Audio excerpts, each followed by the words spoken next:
ഓം നമോ നാരായണായ. എല്ലാവർക്കും എൻ്റെ വിനീത നമസ്കാരം. 63-ാം ദശകമാണ് നമുക്കിന്ന് പഠിക്കാനുള്ളത്.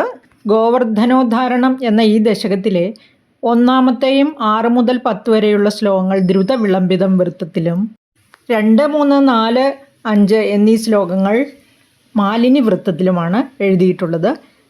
ഭാഗവതം ദശമസ്കന്ധം 25-ാം അധ്യായത്തിലെ 8-ാം ശ്ലോകം മുതൽക്കുള്ള ഭാഗമാണ് ഈ ദശകത്തിൽ സംക്ഷേപിച്ചിരിക്കുന്നത്. കഴിഞ്ഞ ദശകത്തിൽ നാം കണ്ടത് തനിക്ക് പതിവായി നടത്താറുള്ള യാഗം കൃഷ്ണൻ മുടക്കിയത് കണ്ട് ഇന്ദ്രന് അതിയായ കോപമുണ്ടാവുകയും കേവലം മനുഷ്യരായ ഗോപന്മാർ ആ ശ്രീകൃഷ്ണൻ്റെ വാക്കുകൾ വിശ്വസിച്ച് ദേവന്മാരെ അപമാനിച്ചിരിക്കുന്നതിന് പ്രതികാരം ചെയ്യാനായി തൻ്റെ വജ്രായുധവുമേന്തി ഐരാവതത്തിൻ്റെ പുറത്ത് കയറി ബലവാന്മാരായ മരുത്തുക്കളോടൊത്ത് ഗോപന്മാരെയും ശ്രീകൃഷ്ണനെയും ഗോകുലത്തെയും എല്ലാം അടിമുടി നശിപ്പിക്കാൻ ഇറങ്ങിത്തിരിച്ചിരിക്കുന്ന ആ ഇന്ദ്രനെയാണ് നാം കണ്ടത്. നമുക്കിനി 63-ാം ദശകത്തിൽ എന്താണ് പറഞ്ഞിരിക്കുന്നതെന്ന് ശ്രദ്ധിക്കാം. 1-ാമത്തെ ശ്ലോകം നോക്കൂ. ദദൃശിരേ കില തത്ക്ഷണമക്ഷതസ്ഥനിതജൃംഭിതകമ്പിതദിക്തടാഃ സുഷമയ ഭവദംഗതുലാം ഗതാ വ്രജപദോപരിവാരിധരാസ്ത്വയാ. അമ്പാടിക്ക് മുകളിൽ മഴക്കാർ കയറി ആകാശം ഇരുളുന്നു. ദദൃശിരേ കാണപ്പെട്ടു. എന്താണ് കാണപ്പെട്ടതെന്ന് നമുക്ക് നോക്കാം. തക്ഷണമക്ഷതസ്ഥനിതജൃംഭിതകമ്പിതദിക്തടാഃ ഇടവിടാതെ ശക്തിയേറിയ ഇടിമുഴക്കങ്ങളെ കൊണ്ട് 8 ദിക്കും വിറപ്പിക്കുന്നതായ സുഷമയ ഭവദംഗതുലാം ഗതാ. ഗതാഹ എന്നത് ഗത എന്നായി മാറിയിരിക്കുന്നു, വിസർഗം ലോപിച്ചിരിക്കുന്നു. സുഷമയ മനോഹരമായ ഭംഗിയുള്ള, ഭവദംഗതുലാം ഭഗവാനെ ഗുരുവായൂരപ്പ അങ്ങയുടെ ശരീരകാന്തിക്ക് തുല്യമായ കാർമേഘങ്ങൾ വ്രജപദോപരി വാരിധരാസ്ത്വയ. വ്രജപദോപരി വ്രജത്തിന് മുകളിൽ, വാരിധരാഹ പ്ലസ് ത്വയ വാരിധരാസ്ത്വയ. വാരി ജലം, വാരിധരാഹ എന്ന് പറഞ്ഞിരിക്കുന്നത് വാരിയെ ധരിക്കുന്നത് കാർമേഘമാണ്. കാർമേഘങ്ങൾ ദദൃശിരെ കാണപ്പെട്ടു. ആ സമയത്ത് തന്നെ ദേവേന്ദ്രൻ പ്രതികാരം ചെയ്യാനായി പുറപ്പെട്ടതായ ആ സമയത്ത് തന്നെ ദിക്കുകളെയെല്ലാം പ്രകമ്പനം കൊള്ളിച്ചുകൊണ്ട് ശക്തിയേറിയ ഇടിമുഴക്കവും കാർമേഘങ്ങളും അമ്പാടിക്ക് മുകളിൽ കാണപ്പെട്ടു. 1-ാമത്തെയും 2-ാമത്തെയും ലൈനിലായിട്ട് നോക്കൂ. തക്ഷണമക്ഷതസ്ഥനിത ജൃംഭിത കമ്പിത ദിക്തടാഃ. തക്ഷണം പ്ലസ് അക്ഷതസ്ഥനിത ജൃംഭിത കമ്പിത ദിക്തടാഃ. ഇടവിടാതെ ശക്തിയേറിയ ഇടിമുഴക്കങ്ങളെ കൊണ്ട് 8 ദിക്കും വിറപ്പിക്കുന്ന കാർമേഘങ്ങൾ. അങ്ങനെയുള്ള കാർമേഘങ്ങൾ വ്രജത്തിന് മുകളിലായി കാണപ്പെട്ടു. അതിശക്തമായി മഴ പെയ്യാൻ ആരംഭിക്കുകയാണ്. ഇന്ദ്രൻ്റെ പ്രതികാരമാണ്.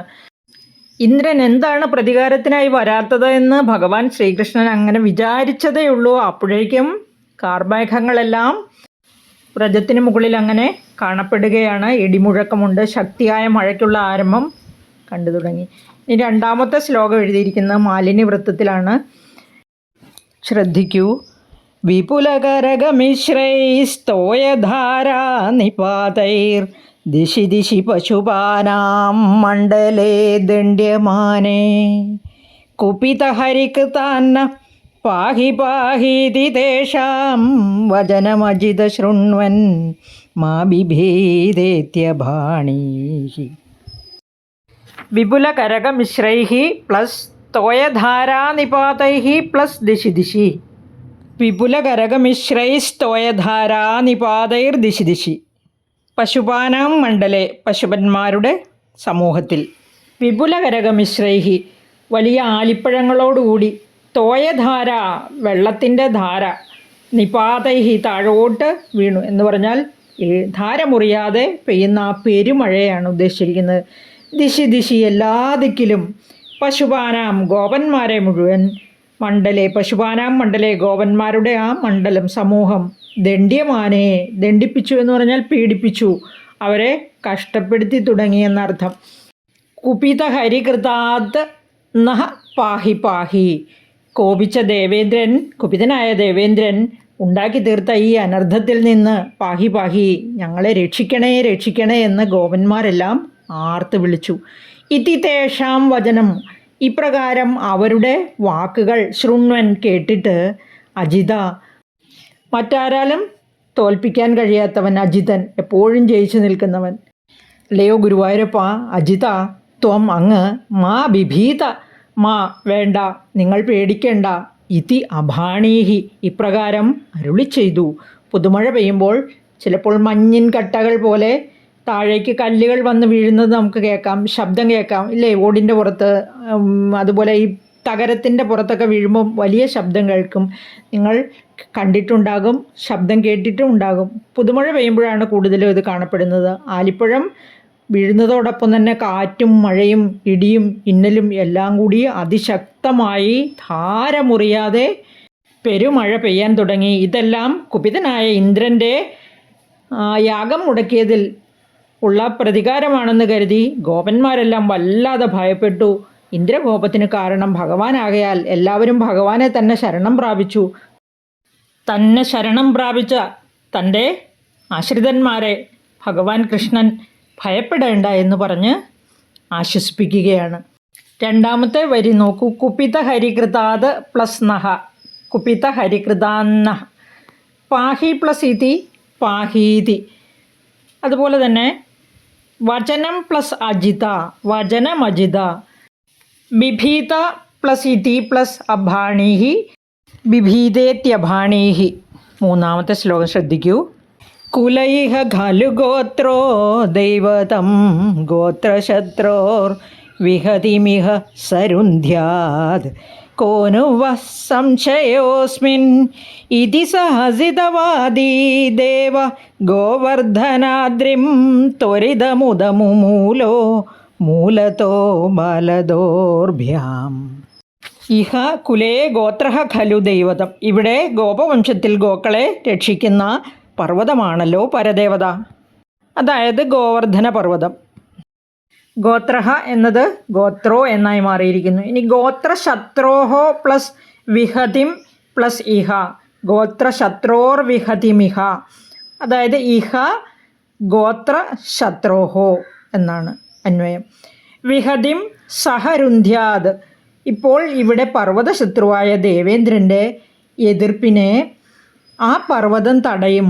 സഹരുന്ധ്യാത്, അവൻ തടയും. അസ്മിൻ വഹ കഹ നു സംശയ, കോനുവ എന്ന വാക്ക് വഹ പ്ലസ് കഹ പ്ലസ് നു എന്നായിട്ട് മാറി. കോനുവ സംശയോസ്മിൻ, സംശയ പ്ലസ് അസ്മിനാണ് സംശയോസ്മിൻ. അക്കാര്യത്തിൽ നിങ്ങൾക്ക് എന്തിനാണ് സംശയം? തീർച്ചയായും പർവ്വതശത്രുവായ ദേവേന്ദ്രൻ്റെ എതിർപ്പിനെ ആ പർവ്വതരാജൻ തന്നെ തടയും. അസ്മിൻ വഹ കഹ നു സംശയ, ആ കാര്യത്തിൽ സംശയം വേണ്ട. ഇതി സഹസിതവാദി, ഇങ്ങനെ ചിരിച്ചുകൊണ്ട് പറഞ്ഞിട്ട് ദേവ ഗോവർദ്ധനാദ്രിം, അല്ലയോ ദേവ അങ്ങ് ഗോവർദ്ധന പർവ്വതത്തെ ത്വരിതമുദമുമൂലോ, ത്വരിതം പെട്ടെന്ന്, ഉദമുമൂലഹ അടിയോടെ, അതായത് വേരോടെ. മൂലം എന്ന വാക്കിന് വേരെ എന്നും അർത്ഥമുണ്ട്. ത്വരിതം പ്ലസ് ഉദമുമൂലഹ ത്വരിതമുദമുമൂലോ എന്നായിട്ട് മാറിയിരിക്കുന്നു. ദേവ ത്വം ഗോവർദ്ധനാദ്രിം ത്വരിതം ബാലദോർഭ്യാം മൂലതഃ ഉദമുമൂലഹ. ബാലദോർഭ്യാം, കുഞ്ഞിക്കൈകൾ കൊണ്ട് എടുത്തു പൊക്കി. ഭഗവാൻ ചെറിയ കുട്ടിയല്ലേ, ആ ഉണ്ണിക്കണ്ണൻ തൻ്റെ പിഞ്ചു കരങ്ങൾ കൊണ്ട് ഗോവർദ്ധന പർവ്വതത്തെ ഇളക്കിയെടുത്തു. കണ്ണൻ 6 വയസ്സ് കഴിഞ്ഞപ്പോഴാണ് മറ്റ് ഗോപന്മാരോടുകൂടി പശുക്കളെ മേയ്ക്കാൻ കാനനത്തിലേക്ക് പോയി തുടങ്ങിയത്. അവരെല്ലാം വളരെ സന്തോഷത്തിലായിരുന്നു. ഗോപബാലന്മാർക്കാകട്ടെ കണ്ണൻ തങ്ങളുടെ കൂടെ പശുക്കളെ മേയ്ക്കാൻ വരുന്നതിൽ പരം സന്തോഷം മറ്റൊന്നില്ലായിരുന്നു. ഗോപ ബാലികമാരും അതുപോലെ തന്നെ കണ്ണൻ്റെ കൂടെ കളിക്കാനും നേരം പോക്കൾ പറയാനും വളരെയധികം ഇഷ്ടപ്പെട്ടിരുന്നു. അങ്ങനെ രസകരമായ നേരം പോക്കുകളും കളിയും ചിരിയുമായി അവർ കാനനത്തിൽ നടക്കുന്ന സമയത്താണ് ഈ സംഭവങ്ങളെല്ലാം സംഭവിക്കുന്നത്. ഇത്ര പിഞ്ചു കുഞ്ഞാണ്, ആ കുഞ്ഞി കൈകൾ കൊണ്ടാണ് ഗോവർദ്ധനാദ്രിയെ എടുത്ത് പൊക്കി പിടിച്ചിരിക്കുന്നത്. ഇനി നമുക്ക് 4-ാമത്തെ ശ്ലോകം നോക്കാം. തദനു ഗിരിവരസ്യ പ്രോധൃതസ്യ താവത് സികതിലമൃദുദേശേ ദൂരതോ വാരിതാപേ പരികരപരിമിശ്രാൻ ധേനുഗോപാനധസ്താദ് ഉപനിദധദത്ഥാ ഹസ്തപത്മേന ശൈലം. തദനു അനന്തരം ഗിരിവരൻ ശ്രേഷ്ഠനായ ആ പർവ്വതരാജൻ്റെ ഗിരിവരസ്യ പ്രോധൃതസ്യ പ്ലസ് അസ്യ പ്രോധൃതസ്യാസ്യ താവത് പ്രോധൃതസ്യ അസ്യ ഗിരിവരസ്യ അധസ്താദ് ഉയർത്തിപ്പിടിച്ച ആ പർവ്വതരാജൻ്റെ അധസ്താദ് ചുവട്ടിൽ ദൂരതഃ വാരിതാപേ സികതില മൃദുദേശേ ദൂരത്ത് വെച്ച് തന്നെ തടയുകയാൽ വാരിതാപേ വാരിയെ തടഞ്ഞു സികതില മൃദുദേശേ വെള്ളം തീരെ കിടക്കാത്ത മാർദ്ദവമുള്ള മൃദുവായ മണൽപ്പരപ്പിൽ പരികര പരിമിശ്രാൻ ധേനുഗോപാൻ എല്ലാ ഗ്രഹ ഉപകരണങ്ങളോടും കൂടി ആ വ്രജവാസികളെല്ലാവരും ധേനുഗോപാൻ, ധേനു പശു, ഗോപാൻ ഗോപന്മാർ, ആ പശുക്കളും ഗോപന്മാരും ധേനുഗോപാനതസ്താദ് ഉപനിദധദ്ധാ ഹസ്തപത്മേന ശൈലം. ഹസ്തപത്മേന, ഹസ്തം കൈ, പത്മേന പത്മം താമര, ആ താമരപ്പൂ പോലെയുള്ള കൈകൊണ്ട് ശൈലം പർവ്വതം അധദ്ധാഹ ഉയർത്തിപ്പിടിച്ചു നിന്നു. ഒന്ന് സങ്കല്പിച്ച് നോക്കൂ, ഒരു കൈകൊണ്ട് ഗോവർദ്ധന പർവ്വതത്തെ ഉയർത്തിപ്പിടിച്ചിട്ട് ആ പശുക്കളെയും ഗോപന്മാരെയും എല്ലാം മഴ നനയാതെ തന്നോട് ചേർത്ത് നിർത്തി. മൂന്നാമത്തെ ലൈനിൻ്റെ അവസാനവും നാലാമത്തെ ലൈനിൻ്റെ ആരംഭത്തിലും ശ്രദ്ധിക്കൂ. ധേനു Gopan plus അധസ്താദ് plus ഉപനിദധ് plus അധദ്ധാഹ. ധേനു Gopan അധസ്താദ് ഉപനിദധത് അധദ്ധാഹ. അധദ്ധാഹ ആണ് അധദ്ധ എന്ന് മാറിയിരിക്കുന്നത്.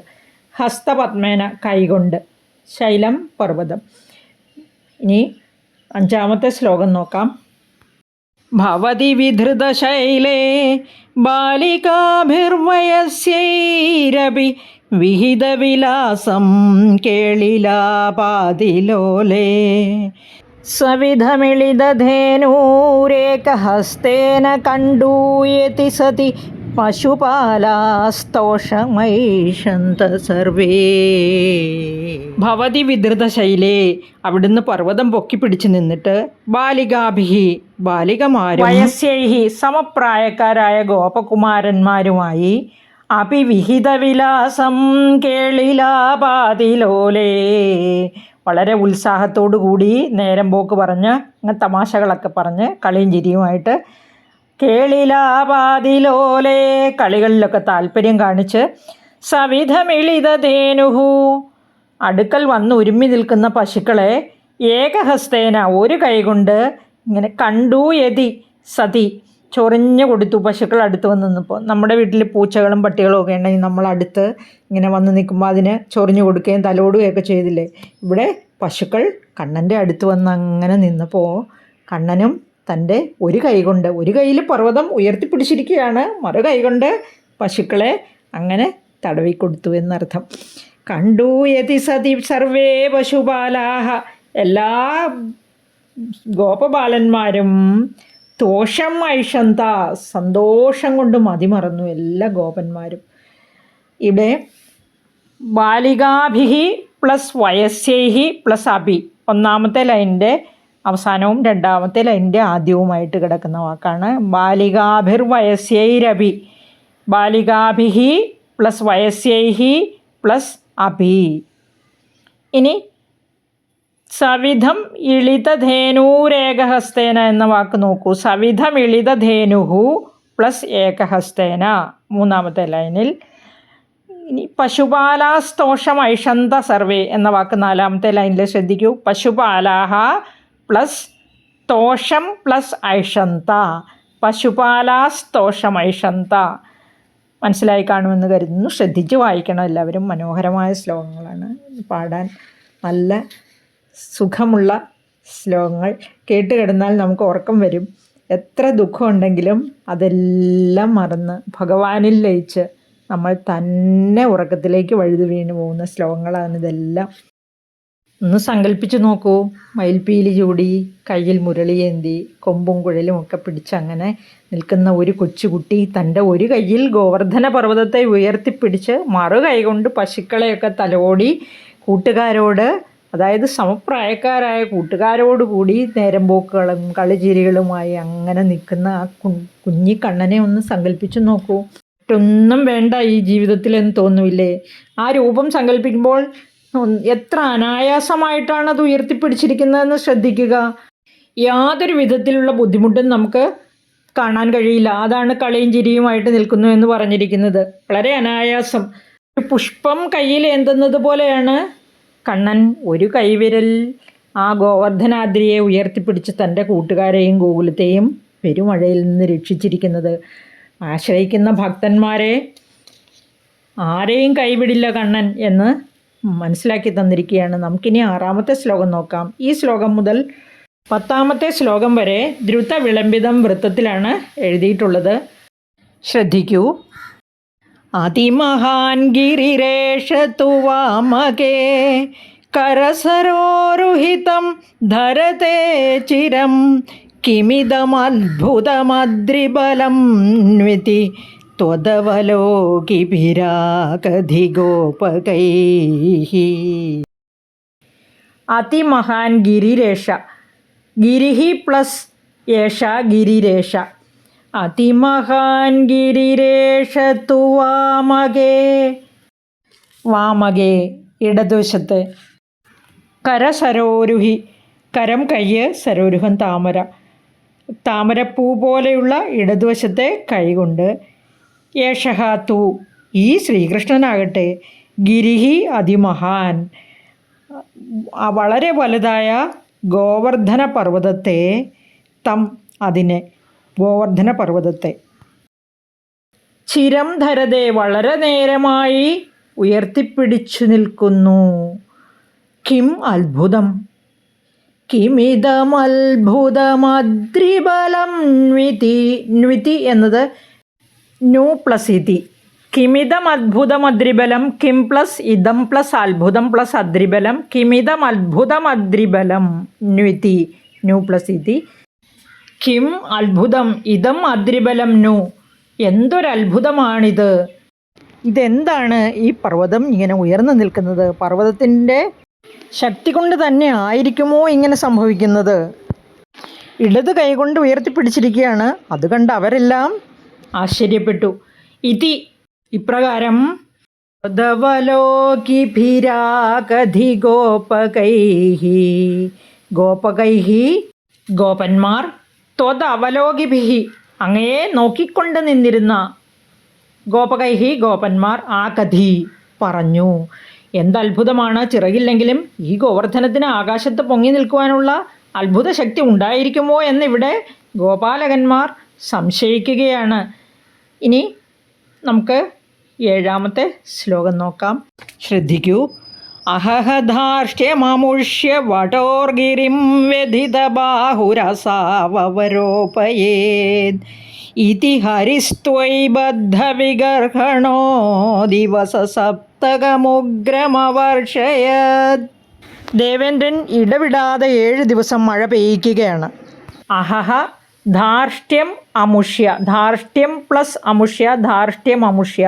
വടോഹോ എന്നതാണ് വടോർ ഗിരിം പർവ്വതത്തെ. വടോഹോ പ്ലസ് ഗിരിം വടോർ ഗിരിം. വ്യഥിത ബാഹുഹു പ്ലസ് അസൗ പ്ലസ് അവരോപയേത്. വ്യഥിത ബാഹുരസാവരോപയേത്. വ്യഥിത ബാഹുഹു പ്ലസ് അസൗ പ്ലസ് അവരോപയേത്. ഇതി ഹരിസ്ത്വയി. 3-ാമത്തെ ലൈനിൽ ഹരിഹി പ്ലസ് ത്വയി ഹരിസ്ത്വയി. ബദ്ധവിഗർഹണ ബദ്ധവിഗർഹണോ എന്നായി മാറി. ദിവസസപ്തകം പ്ലസ് ഉഗ്രം പ്ലസ് അവർഷയത്. ദിവസസപ്തകമുഗ്രമവർഷയത്. അഹഹ ധാർഷ്ട്യമമുഷ്യ വടോർഗിരിം. അഹഹ അമുഷ്യ വടോഹോ ധാർഷ്ട്യം. ഈ കുട്ടിപ്പയ്യൻ്റെ അഹങ്കാരം കണ്ടോ എന്ന് ചോദിക്കുകയാണ്. വ്യഥിത ബാഹുഹു ബാഹു കൈകൾ. ആ കളികൾ കുഴഞ്ഞിട്ട് ഇവൻ ഗോവർദ്ധനത്തെ അസൗ അവരോപയേത്, അസൗ ആ ഗോവർദ്ധന പർവ്വതത്തെ താഴെ ഇറക്കി വയ്ക്കും. പർവ്വതമേന്തിയുള്ള ഭഗവാൻ കൃഷ്ണൻ്റെ ആ നിൽപ്പ് കണ്ടിട്ട് ദേവേന്ദ്രൻ മനസ്സിൽ ചിന്തിക്കുന്നതാണ്, അമ്പട ഈ ബാലകൻ്റെ ഒരു ഹുങ്ക് കണ്ടില്ലേ, എന്തൊരഹങ്കാരം. കൈ കഴച്ച് ഇവൻ ഈ ഗോവർദ്ധനത്തെ ഉടനെ താഴെ ഇറക്കി വയ്ക്കും, കാണാം എന്ന് മനസ്സിൽ വിചാരിച്ചു. ഈ തീപ്രകാരം ഹരിഹി ത്വയി അങ്ങയിൽ ബദ്ധവിഗർഹണ നിന്ദയോടുകൂടി, വളരെയധികം വെറുപ്പോടുകൂടി, നിന്ദയോടുകൂടി ദിവസസപ്തകമുഗ്രമവർഷയ 7 ദിവസം തുടർച്ചയായി ആ പേമാരി അങ്ങനെ പെയ്യിച്ചുകൊണ്ടേയിരുന്നു. ഇടതടവില്ലാതെ ധാരമുറിയാതെ കഠിനമായി മഴ പെയ്യിച്ചു എന്ന് പറഞ്ഞിരിക്കുന്നു. 8ാമത്തെ ശ്ലോകം നോക്കാം. അചലതി ത്വയി ദേവ പദാത്പദം ഗളിത സർവജലേ ച ഘനോത്കരേ അപഹൃതേ മരുതാം പതിസ്ത്വദഭിശങ്കിതധീ സമുപാദ്രവ. വരികൾ ശ്രദ്ധിച്ചു നോക്കിയോ എല്ലാവരും? ചലതി ത്വയി ദേവ പദാത്പദം, ദേവാ ത്വയി പദാത്പദം അചലതി. ത്വയി പദാത്പദം, ഭഗവാനെ നിന്തിരുവടി നിൽക്കുന്നിടത്ത് നിന്ന് ഒരടി പോലും അചലതി, മാറിയില്ല, ചലിച്ചില്ല. ഗളിത സർവജലേച ഘനോത്കരേ, പേമാരി പെയ്ത് നിറഞ്ഞ വെള്ളമെല്ലാം ഒലിച്ചിറങ്ങിപ്പോയി. ഘനോത്കരേ മരുത അപഹൃതേ, കാറ്റ് മഴക്കാറെല്ലാം അകറ്റിക്കളഞ്ഞു. അപ്പോൾ മരുതാം പതിഹി ത്വദഭിശങ്കിതധീ, ദേവേന്ദ്രൻ നിന്തിരുവടിയെ പേടിച്ച് സമുപാദ്രവത് ഓടിപ്പോയി. മരുത്ത എന്ന വാക്കിന് കാറ്റ് എന്നും ദേവനെന്നും അർത്ഥമുണ്ട്. മരുതാം പതിഹി ദേവന്മാരുടെ നാഥനാണ്, ഇവിടെ ദേവേന്ദ്രനാണ് മരുതാം പതിഹി എന്ന് പറഞ്ഞിരിക്കുന്നത്. ദേവേന്ദ്രൻ അങ്ങേ പേടിച്ച്. ത്വദഭിശങ്കിതധീഹി, ആ വാക്ക് ശ്രദ്ധിക്കുക. മരുതാം പതിഹി പ്ലസ് ത്വദഭിശങ്കിതധീഹി, മരുതാംപതിസ്ത്വദഭിശങ്കിതധീഹി 3ാമത്തെയും 4ാമത്തെയും ലൈനിലായിട്ട് കിടക്കുന്ന വാക്കാണ്. 9ാമത്തെ ശ്ലോകം ശ്രദ്ധിക്കൂ. ശമമുപേയുഷി വർഷഭരേ തദാ പശുപധേനുകുലേ ച വിനിർഗതേ ഭുവി വിഭോ സമുപാഹിതഭൂധര പ്രമുദിതൈ പശുപൈ പരിരേഭിഷേ. എങ്ങനെ ശ്രദ്ധിച്ചോ എല്ലാവരും? ശമം ഉപേയുഷി, ശമം പ്ലസ് ഉപേയുഷി, ശമം ഉപേയുഷി. വർഷഭരേ തഥാ, അപ്പോൾ പെരുമഴ, തഥാ വർഷഭരേ ശമം ഉപേയുഷി, പെരുമഴ തീരെ നിന്നു, മഴ പെയ്യുന്നത് ശമിച്ചു എന്നർത്ഥം. പശുപധേനുകുലേ ച വിനിർഗതേ, പശുപന്മാരും ധേനുക്കളും പുറത്തു വരികയും ചെയ്തു. പർവ്വതത്തിൻ്റെ അടിയിൽ നിന്നിരുന്ന ഗോപാലന്മാരും പശുക്കളും വിനിർഗതേ പുറത്തേക്ക് വരികയും ചെയ്തു. വിഭോ, ഗുരുവായൂരപ്പനെ വിളിച്ചിരിക്കുകയാണ്. വിഭോ ഭുവി സമുപാഹിത ഭൂധരഃ ത്വം, കയ്യിൽ ഉയർത്തിപ്പിടിച്ചിരുന്ന ഗോവർദ്ധന പർവ്വതത്തെ താഴെ ഇറക്കി വെച്ചതായ അങ്ങയെ, അതായത് ഗുരുവായൂരപ്പനെ, പ്രമുദിതൈഹി സന്തുഷ്ടരായ, ഏറ്റവും സന്തുഷ്ടരായ എന്നാണ് പറഞ്ഞിരിക്കുന്നത്. പെരുമഴയിൽ നിന്നും രക്ഷിച്ചില്ലേ. ഗോപന്മാർക്കും ശങ്കയുണ്ടായിരുന്നു ദേവേന്ദ്രൻ്റെ കോപത്തിൽ നിന്നും തങ്ങളെ രക്ഷിക്കുമോ എന്ന്. പശുപൈഹി ഗോപന്മാർ, പരിരേഭിഷേ ആലിംഗനം ചെയ്തുവല്ലോ, അല്ലയോ ഗുരുവായൂരപ്പ. പെരുമഴയെല്ലാം മാറി, കാറ്റടിച്ച് ആകാശത്തു നിന്ന് മഴക്കാറെല്ലാം നീങ്ങി, പശുക്കളും ഗോപന്മാരും പുറത്തു വരികയും ചെയ്തപ്പോൾ ഭഗവാനെ, ഭൂമിയിൽ ഗോവർദ്ധനത്തെ ഇറക്കി വെച്ച അങ്ങയെ പ്രമുദിതൈഹി പശുപൈഹി പരിരേഭിഷേ, ഏറ്റവും സന്തുഷ്ടരായ ഗോപന്മാർ ആലിംഗനം ചെയ്തുവല്ലോ, അല്ലയോ ഗുരുവായൂരപ്പ. ഇവിടെ ദേവന്മാരുടെ സ്തുതിയോടുകൂടിയാണ് ഈ ദശകം അവസാനിപ്പിക്കുന്നത്. 10ാമത്തെ ശ്ലോകം ശ്രദ്ധിക്കൂ. ധരണിമേവ പുരാധൃതവാനസി ക്ഷിതിധരോദ്ധരണേ തവ കശ്രമ ഇതി നുതസ്ത്രിദശൈ കമലാപതേ ഗുരുപുരാലയ പാലയ മാം ഗതാ. ധരണിം പ്ലസ് ഏവ ധരണിമേവ പുരാ ധൃതവാൻ പ്ലസ് അസി ധൃതവാനസി ധരണിമേവ പുരാ ധൃതവാനസി. പുരാ ധരണിം ഏവ ധൃതവാൻ അസി. അങ്ങ് പണ്ട് ഈ ഭൂമിയെ തന്നെ എടുത്തുയർത്തിയിട്ടുണ്ടല്ലോ. അപ്പോൾ പിന്നെ ക്ഷിതിധരോദ്ധരണേ തവ കശ്രമ. ഒരു പർവ്വതത്തെ മാത്രം എടുത്തു പൊക്കാൻ എന്താണ് പ്രയാസം? ഭൂലോകം മുഴുവൻ എടുത്തു പൊക്കിയിരുന്നു പണ്ട് വരാഹാവതാരത്തിൽ. ആ ഭഗവാന് ഇപ്പോൾ ഈ ഒരു ചെറിയ പർവ്വതം എടുത്തു പൊക്കാൻ, ഭൂമിയിൽ അനേകം പർവ്വതങ്ങളുണ്ട്, അതിലൊന്നിനെ മാത്രം എടുത്തു പൊക്കാൻ എന്താണ് പ്രയാസം? അവിടുന്ന് വിചാരിച്ചാൽ നടക്കാത്തത് എന്താണുള്ളത്? ഭഗവാനെ ഗുരുവായൂരപ്പ, തവ കഹ ശ്രമ. എന്താണ് പ്രയാസം? എന്ത് ശ്രമം എന്ന് ചോദിച്ചാൽ എന്താണ് പ്രയാസം? ഇതി ത്രിദശൈഹി നുതഃ. ഇതി നുതസ്ത്രിദശൈഹി. നുതഃ പ്ലസ് ത്രിദശൈഹി ആണ് നുതസ്ത്രിദശൈഹി. നുതഃ സ്ത്രിദശൈഹി, സ്തുതിക്കപ്പെട്ട, ത്രിദശൈഹി ദേവന്മാരാൽ എന്നിങ്ങനെ ദേവന്മാരാൽ സ്തുതിക്കപ്പെട്ട കമലാപതേ ലക്ഷ്മീ വല്ലഭ ഗുരുവായൂരപ്പ പാലയമാം, എന്നെ രക്ഷിക്കൂ, ഗതാത് രോഗത്തിൽ നിന്ന്. ഇവിടെ ഈ ദേവന്മാരുടെ സ്തുതി ഭാഗവതത്തിലുള്ളതല്ല. ഇന്ദ്രൻ തൻ്റെ അഹങ്കാരമെല്ലാം അടങ്ങി ഭഗവാനെ സ്തുതിക്കുന്നുണ്ട്. അത് ഭാഗവതത്തിൽ 27-ാം അധ്യായത്തിലാണ്. 26-ാമത്തെ അധ്യായത്തിൽ കൃഷ്ണൻ്റെ ഈ വീരകൃത്യങ്ങളെല്ലാം ഗോപന്മാർ ചെന്ന് നന്ദഗോപുരോടും മറ്റ് ഗോകുലവാസികളോടും വർണ്ണിക്കുന്നതാണ്. നമുക്ക് ഇനി അടുത്ത ദശകത്തിലൂടെ വീണ്ടും സംവദിക്കാം. എല്ലാവർക്കും ഗുരുവായൂരപ്പൻ്റെ അനുഗ്രഹം ഉണ്ടാകട്ടെ എന്ന് പ്രാർത്ഥിക്കുന്നു. ആയുരാരോഗ്യ സമ്പൽ സമൃദ്ധി നൽകി സമാധാനത്തോടു കൂടിയിരിക്കാൻ ഭഗവാൻ കൃഷ്ണൻ എല്ലാവരെയും അനുഗ്രഹിക്കട്ടെ. എല്ലാവർക്കും മനസ്സിലാവുന്നുണ്ടെന്ന് കരുതുന്നു. ഒരു ചെറിയ റിക്വസ്റ്റ് ഉണ്ട്. ആദ്യമായാണ് ഈ ചാനൽ കാണുന്നതെങ്കിൽ ദയവായി സബ്സ്ക്രൈബ് ചെയ്യുക. നിങ്ങളുടെ സുഹൃത്തുക്കൾക്കും ബന്ധുക്കൾക്കും വേണ്ടപ്പെട്ടവർക്കും ഷെയർ ചെയ്യുക, ലൈക്ക് ചെയ്യുക, കമൻറ്റ്സ് ഇടാനും മറക്കരുത്. ഒരിക്കൽ കൂടി നന്ദി, നമസ്കാരം, ശുഭദിനം നേരുന്നു.